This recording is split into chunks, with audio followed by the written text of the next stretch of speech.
Salve, rapaziada, beleza? Professor Xandão, vamos bater um papinho sobre as obras da ACAF e a gente começa com O Negro, né? Um dos livros bem legais aí que a gente tem nesse ano para as obras indicadas aí para leitura.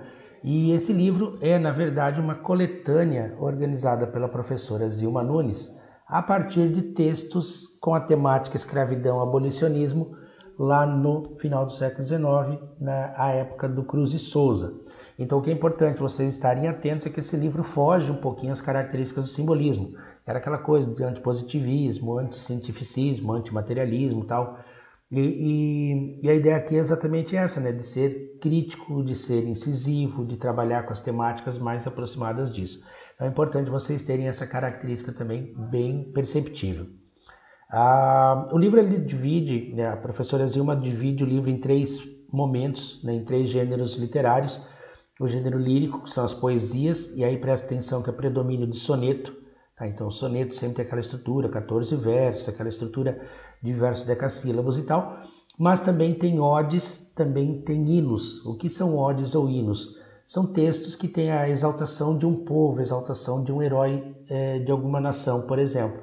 E ali ela faz esse resgate exatamente em cima de textos que abordem a questão da luta contra a escravidão, né, da luta em favor do abolicionismo, né, e ela vai colocar isso para a gente lá, para a gente pensar. É importante também lembrar que nessas estruturas de texto nós temos textos mais longos, textos mais curtos, textos com estruturas mais clássicas, textos com estruturas mais populares. Então os versos eles podem ser decassílabos nos sonetos, por exemplo, e nas odes ele pode ter redondilhas maiores ali com 7 sílabas poéticas, trabalhando-se com a métrica, tá? Outra coisa que é importante, né? As crônicas que existem ali são algumas crônicas que abordam a temática da abolição. Então é sempre importante vocês lembrarem da estrutura crônica, cronos, tempo. Ela pertence àquele momento, ela tem uma percepção daquele momento e é escrita, né, de uma forma bem intimista, uma forma de relato, um testemunho. Tá? E as epístolas, as cartas que são escritas no final, né? Tem 4 cartas ali, 2 são dirigidas a Virgílio Vaz, amigo do nosso Cruz e Souza. Então é a estrutura de carta mesmo, né? Extremamente intimista, né? Falando dos problemas que ele teve, financeiros, de todas as coisas que ele passou quando saiu de Florianópolis, Desterro, e foi para o Rio de Janeiro e tal. Então a gente vai lembrar dessas coisinhas aí. A linguagem dele é sempre uma linguagem mais elevada, tá? Então o Cruz de Souza ele nunca economizou no verbo, como a gente brinca de dizer, né? Ele sempre teve uma linguagem mais elevada, um patamar um pouquinho mais elevado na sua construção artística e estética. Tem características do simbolismo, Xandão? Claro que tem, óbvio que tem. É um cara do simbolismo, né? Então você vai encontrar muitas figuras de linguagem nos sonetos, você vai encontrar uma estrutura muito musical, né? Porque o simbolismo tinha essa coisa da musicalidade, né? Até Paul Verlaine dizia, né? A música sempre. Então tem, obviamente, isso lá dentro. 2 textos que são interessantes nesse sentido é o Rosa Negra e o Emparedado, porque eles têm essa característica bem do simbolismo, ainda que trabalhem com a temática da escravidão, da questão étnica, da questão racial, mas eles têm uma visão um pouco mais aproximada do simbolismo. Tem um outro texto também chamado Eterno Sonho, também é um poema bem legal também para trabalhar essa questão estética do simbolismo. Então assim, é importante, essa pontinha de interrogação que está aí, é para vocês lembrarem assim, tem traços de simbolismo, óbvio, mas o texto predominantemente crítico, tá? Para, obviamente, redação, né, vocês podem ter questões relacionadas ao racismo, a questão de preconceito, né? Então pode entrar alguma coisa nesse sentido e vocês poderiam usar esse livro como referência para abordar esse tema aí. Nós temos aí alguns poeminhas, né? Um poema aqui e um texto, né? Para vocês entenderem o que a gente conversou agora há pouquinho. Né? Vocês vão ter um Cruz e Souza em estrutura de textos e esse dilema, né? Ele fala muito da questão de sociedade mesmo, como a sociedade reagiria ou deveria reagir em relação à escravidão, em relação à abolição, né? Então trabalhar essa temática. E aí ele faz algumas citações, ele faz algumas indicações, né, para quem ele gostaria que esse texto chegasse, ou para que essas pessoas eventualmente fossem também articuladas e trabalhassem em prol disso. Lembrando que no tempo dele, muitas pessoas não achavam que Cruz de Souza tivesse pegada assim, de lutar pela abolição, trabalhar contra a escravidão. Isso meio que criou um sentimento meio de rejeição por parte de algumas pessoas por ele não se posicionar, o que não é verdade.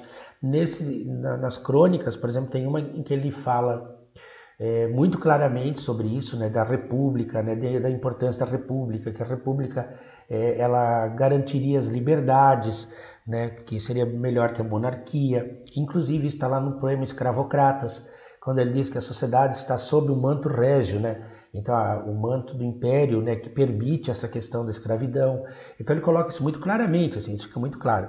E outro ponto interessante também é quando você pega, por exemplo, né, um texto onde ele chama a atenção da gente à figura de Arthur Rocha, um dramaturgo gaúcho, né, negro, e que fez já nos anos 1850 textos falando sobre a questão da escravidão. Então, assim, olha a ousadia, né, a coragem desse homem naquele tempo. Então, Cruz de Souza resgata tudo isso, né, resgata todas essas circunstâncias aí.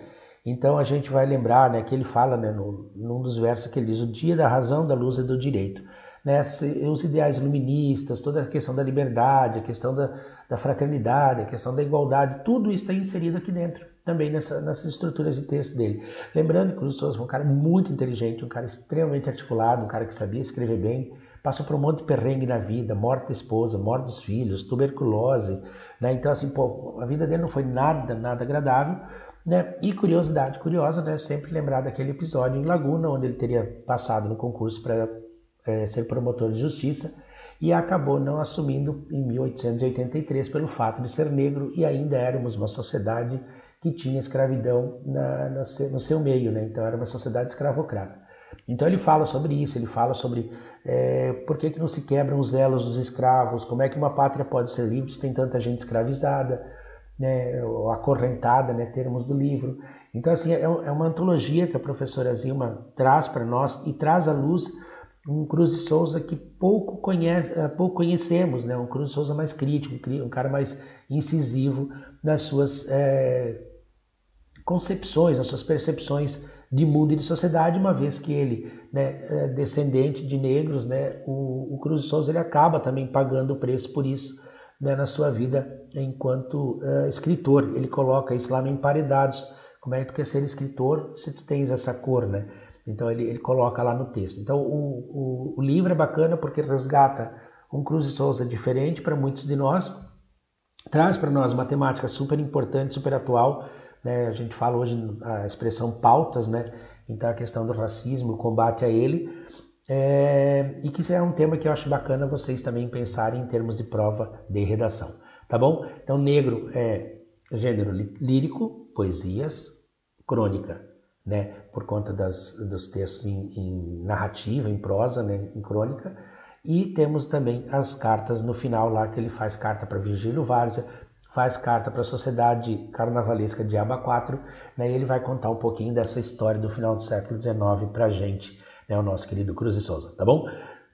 Daqui a pouquinho a gente fala mais sobre outro livro, por enquanto é isso, beijo, fiquem bem, tchau, boas aulas, bons estudos.